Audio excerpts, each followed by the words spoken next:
એમ છો મિત્રો? પણ લાગુ છું ને એકદમ બાકી તમારો ભાઈ હીરો આજે હજે ઓફિસે રજા તો તમારા ભાઈને જવાનું છે આંબોલી મિની પિઝા લેવા, એટલે થઈ ગયો તો હું હીરો બની ગયો હતો. પછી હું ને મારો મિત્ર નીકળી જતા આંબોલી તરફ, કેમ કે પિઝા લેવા જવાનું છે એટલે નીકળી ગયા આંબોલી તરફ.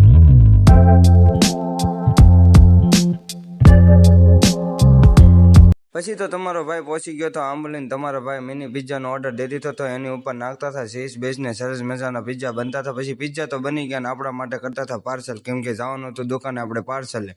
પછી તો પાર્સલ લઈને પહોંચી ગયો હું તો દુકાને, અને પિઝા ખાવાનું આપણે કરી દીધું સ્ટાર્ટિંગ. હો ભાઈ પિઝા હતા એક નંબર, હો ભાઈ મજા આવી. પછી તો પિઝા ખાઈને હું ને ગનીભાઈ ને સોહેલભાઈ થોડીક વાર હવાણું કરવા બેસી ગયા. હો ભાઈ અને પછી તો તમારા ભાઈ એટીએમ માંથી પૈસા કાઢી નાખ્યા. પૈસા હે તો બડી બડી બાત હે. પછી તો ગનીભાઈ કે મને પૈસા આપ, તો પછી આપણે એને પૈસા આપી દીધા. કે પૈસા આપ, તો પછી મેં કીધું હાલ્યો તમે મોજ કરો, જાઓ તમે મોજ કરો. બાકી પછી તો હું તો ગનીભાઈને લઈને વયો વાણંદની દુકાને, કેમ કે તમારા ભાઈને વાળ નહોતા કપવાના પણ ગનીભાઈને બનાવવાનો હતો હીરો, એટલે આપણે એને વાળ કપવા લઈએ. અને તમને મારો વ્લોગ કેવો લાગ્યો લાઈક શેર સબસ્ક્રાઈબ કરવાનું તો ભૂલતા જ નહીં. તો મળીએ બીજા વ્લોગમાં. Bye bye.